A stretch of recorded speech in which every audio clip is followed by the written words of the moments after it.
Winter is coming.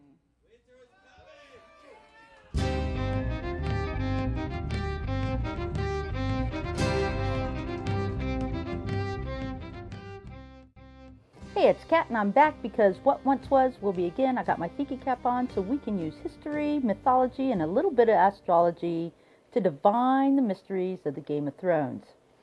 And in this segment, I'm going to try to wrap up the Lightbringer series, talking about how astrology and now mythology is informing the overarching story of Game of Thrones. Because you might have noticed there is actually another story going on here besides who gets the Throne of Swords. And that some characters, in fact, might actually have a clue what's going on and trying to ensure that it happens, or in some cases, maybe stop it. So before you get started, I highly recommend you go back and you check out parts 1 and parts 2 of the Lightbringer series. But as a brief synopsis, part 1, I talk about how we know that Lightbringer is a woman.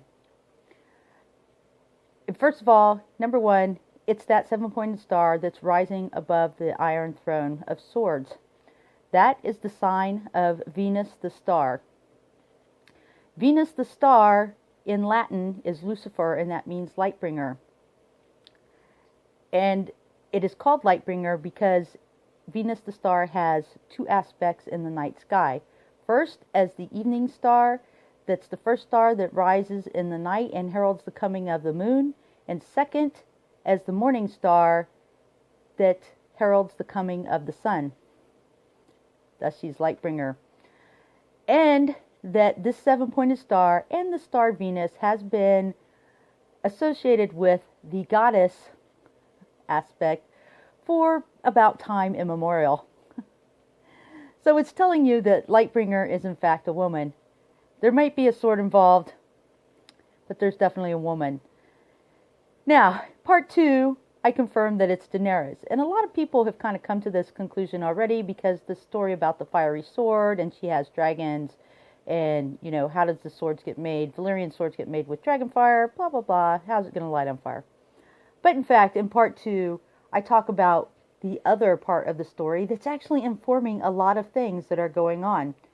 And this is that Venus, the star, moves through the sky in a particular pattern. And in fact, that Daenerys has been following this pattern throughout her travels in Essos. And the astrological events in Venus's pattern are informing Daenerys's activities down in Essos while she's in the east. And number 2, that in this pattern, that Venus travels first eastward and then she travels west, which is exactly what Daenerys is doing. And that in this aspect, as she travels east, she becomes the evening star that rises in the night, and this is during the summer months, which is what we see her in Essos.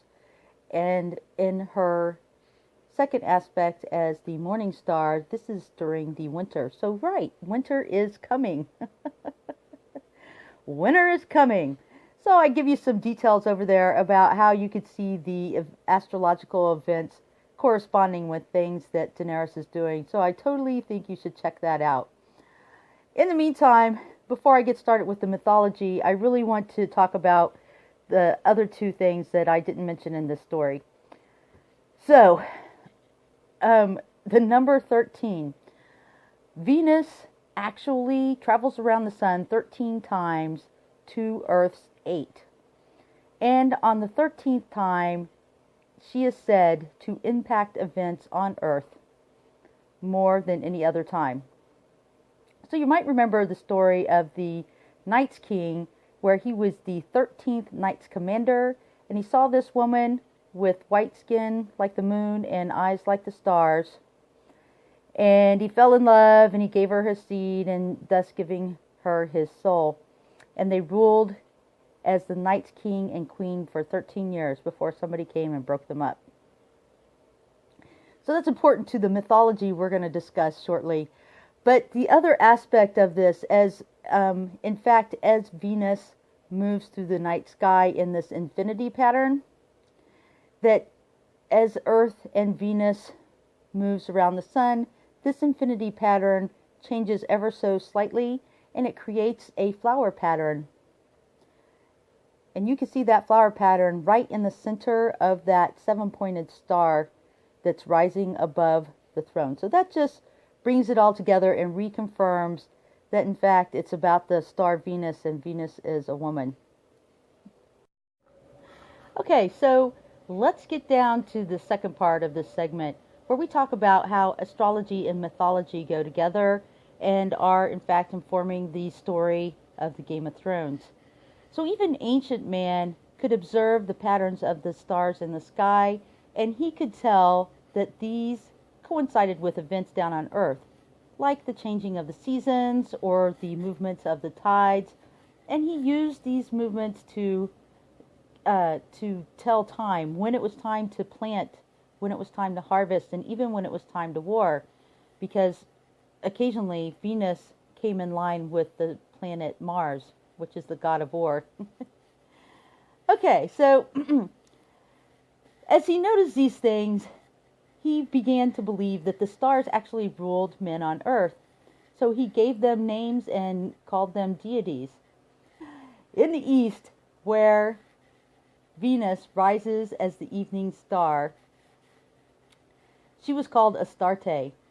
And the Assyrians and Babylonians, they had a couple other names for her, but we're going to stick with Astarte because it's the 7-pointed star in a circle. That's her symbol in particular. So they believed that she ruled as an equal consort to the sun god El. And of course they made up stories about how events in these gods and goddesses' lives impacted events down on earth, like the changing of the seasons. So the story of El and Astarte goes like this, that one day Astarte, the goddess of fertility, love, and war, went down to visit her cousin down in the underground. And while she was there, this cousin, this goddess of the underworld, might have been a little bit jealous of her position with El, so she gave her a sleeping draught so that she would stay in the underworld. Of course, everything began to die up on earth, the crops, the animals, people. So El noticed, and he started asking around, anybody seen Astarte? And they said that she'd went to the underworld and had not come back. So El went to the underworld and was talking to the goddess of the underworld and said, hey, Astarte needs to come back up. Well, the goddess said, well, she's sleeping right now. But he said to her, well, you know, this is not good, because if you hadn't noticed, things are probably becoming crowded down here, and you're unbalancing the universe. And this can only mean bad things. But the goddess of the underworld suggested that Astarte, being the goddess of fertility, love, and war, might be a little exhausted from all her activities and needed some rest. El was forced to agree that that might be the case. So he did agree that Astarte would go into the underworld for 6 months out of the year during the winter, and then she would rise as the evening star in the summer to reign with him as the Queen of Heavens. So here you get that in her eastern aspect, Venus is considered the Queen of Heavens, and that she rules with her consort during the summer. And Daenerys, traveling in her eastern aspect, was with Khal Drogo, and she said that he was her son, and he told her that she was his moon and stars. And that is Astarte, is the moon and stars. So there's her eastern aspect, and there she is in the summer, ruling with her summer consort. Well, Venus, as she moves, continues to move and continues on west, which is when the Sumerians had it that she was in the underworld. But in the west, we have a slightly different story that explains the changing of the seasons. And you might be really familiar with this. It's Hades and Persephone. So as you know, Hades saw Persephone romping around with some other goddesses and thought she was the most beautiful. So he drove up there with his chariot and snatched her off the earth. Well, Persephone was the embodiment of spring, but her mother was Demeter, the goddess of fertility, growth, and harvest. Demeter couldn't find Persephone, became upset. Her grieving caused things to begin to die on earth. There was no fertility, man, animals, plants. So Zeus, the Allfather, looked around and said, "Hey, what's going on?" Demeter came to him and explained that she couldn't find Persephone, so he sent out a search party. This search party looked all over the earth and couldn't find her. So they determined she had to be in the underworld. So he sent Hermes, the messenger god, into the underworld to retrieve Persephone, because Hermes was one of the few that could go in and out of the underworld without a problem. Well, unfortunately, there was a problem, because while Persephone was down there, she had eaten 6 seeds of the pomegranate. If she'd eaten 12, she would have had to remain down there forever. And you might know that eating the seeds of the pomegranate is actually an allegory for having sex.